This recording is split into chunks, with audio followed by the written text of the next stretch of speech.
Ichak qurtlari har xil, judayam eng yomoni bu lentasimonlar bo'ladi. Sushi yeydigan o'smirlarda bo'ladi. Bu bolada qanaqa qilib 16-17 yoshli bolada gastrit bo'lishi mumkin deyman. Nimaga o't qopi bunda inkasi tushadigan bo'lsa, 30 metrgacha cho'ziladigan eng yomon tarafi ko'ngil aynish, qusish, intoksikatsiya judayam kuchli bo'ladi.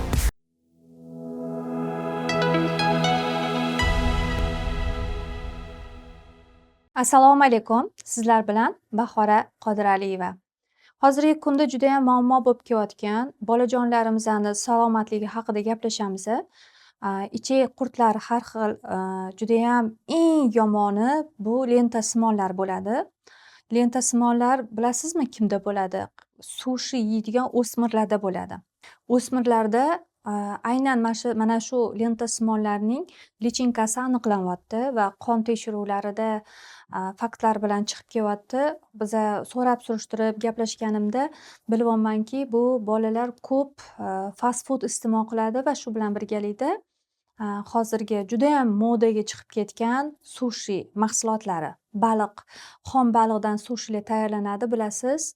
Judayam sevib iste'mol qilishadi.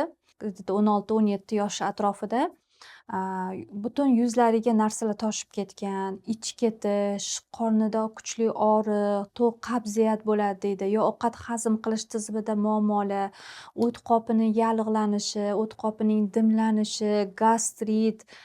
Bu bolada qanaqa qilib 16-17 yoshli bolada gastrit bo'lishi mumkin deyman. Nimaga o't qopi bunda zastoy bo'ladi? Yoshligidan bormi desam, yo'q deydi oyisi.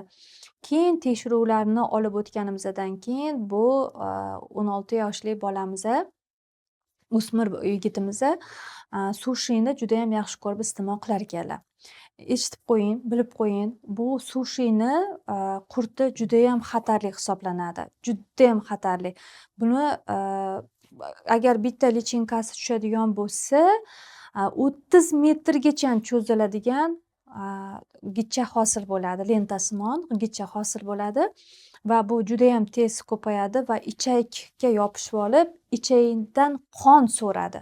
Butun anemiyaga olib keladi.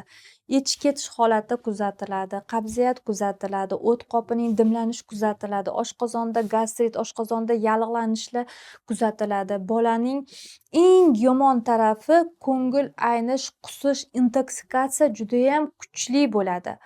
Va bu bolaga gormonlariga ham ta'sir etadi. Ya'ni ulg'ayib kelayotgan qizmidi, o'g'ilmidi? Ayo qiz bola bo'ladigan bo'lsa, follikularning yorilishi ortda qoladi. O'g'il bola bo'ladigan bo'lsa, testosteron gormonlarining ishlash faoliyati pasayib ketadi.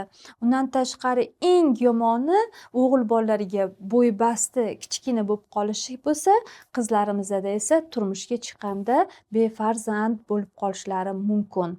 Shuning uchun mana shu sushidan yuqtirib olgan ko'pgina o'smir bolalarni ko'rganligim sababli ogohlantirish beryapman. Bu lentasimon gitchani osongina yuqtirib olasa, og'iz orqali iste'mol qilganda ichakka tushadi va butun organizmni qoplab oladi, hattoki o't qopini atrofini qamrab olib, qurtlari, lichinkalari safroni ham yaxshi ajralmasligiga sabab bo'ladi. Buni oqibatida ovqat yaxshi hazm bo'lmaydi, oshqozonda yig'iladi, uni gastrit yallig'lanishiga olib keladi, keyinchalik oshqozon osti bezining yallig'lanishlariga olib keladi.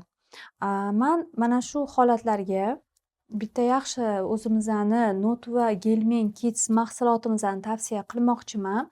Bu mahsulotimiz sinovdan o'tdi. 1 yil davomida mahsulotimiz bilan ishladik. Do'iy postli qilib tekshirib bordik iste'mol qilgan bemorlarimizga, bolajonlarimizga. Mana shu mahsulotimiz Nutva Gelmen Kids mana shu ko'rinishda bo'ladi.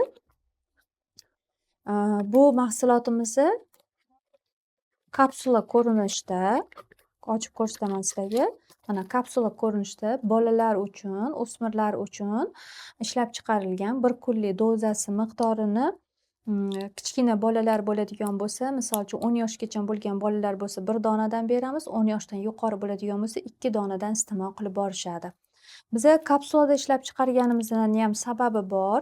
Chunki bu mahsuloti ichida hammasi tabiiy giyohlardan olingan ekstrakt bo'lib, umuman organizmga ziyon keltirmaydi. Ko'pchilik onalarimiz kapsula icholmaydi bolam, jele bo'lganda, jelatinga o'xshagan, konfetga o'xshagan bo'lsa yaxshi bo'lardi deb. Yo'q, mutlaqo mumkin emas. Gicchalarni tushirib beradigan mahsulot qandaydir jelelardan tayyorlangan bo'lsa effekti bo'lmaydi. Buni shunda kapsulada olib ichadi va qurtlarni o'lishiga sababchi bo'ladi. Hech qanaqangi ziyoni yo'q.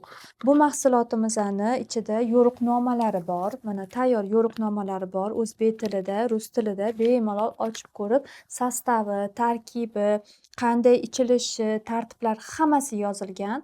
Bu mahsulotimiz sertifikat, litsenziya, patent hamma standartlardan o'tgan va o'zimiz 1 yil davomida mahsulotimizni tekshirganmiz.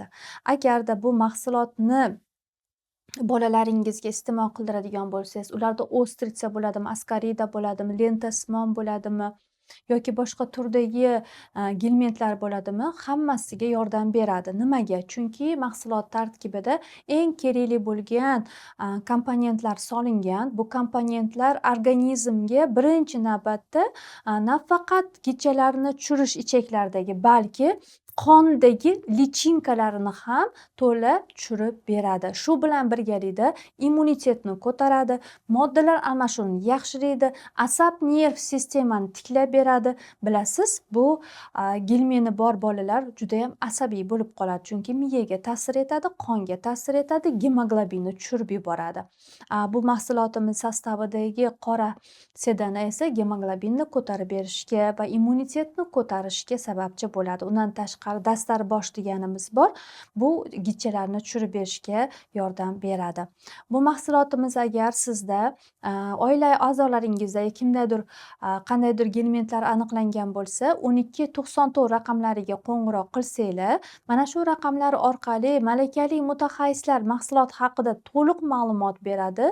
Hammasi bepul bo'ladi. Qo'rqmasdan bemalol 1294 raqamiga qo'ng'iroq qiling. Biza mana shu mahsulotni ochiq-oydin sizlarga tavsiya etamiz. Bu mahsulotni уже sinovdan o'tgani uchun men tavsiya beryapman, shaxsan o'zim ishlaganim uchun. Eng kerakligi, agarda profilaktika uchun iste'mol qilmoqchi bo'lsanglar, yana ham mana shu kasalliklarni, giccha, gelmen kasalliklarini oldini olgan bo'lasizlar. Albatta, qandaydir qurt bo'lishi shart emas. Bu mahsulotni iste'mol qilish uchun, profilaktika uchun agar bolalarga beradigan bo'lsangiz, yon atrofidagi bolalardan kontaktdan yuqmaydi. Bilasiz, bolalaringiz bog'chaga boradi, bolalar bilan ko'chada o'ynaydi, maktabga boradi. Bu holatlarda osongina yuqtirib olish holatlari kuzatiladi. Profilaktika uchun ham mana shu mahsulotni shaxsan o'zim tavsiya etaman. Mahsulot, yana bir marta qaytaraman, naturalniy, ya'ni tabiiy, tarkibida hech qanaqangi krasитель konservantlari yo'q, odam organizmiga nojo'ya ta'siri yo'q. Agar qandaydir savollaringiz bo'lsa, bemalol kommentariyada qoldirishingiz mumkin. Bizning kanalimizga obuna bo'ling, yanada qiziqarli ma'lumotlarga ega bo'lasiz. Sog' bo'ling, salomat bo'ling.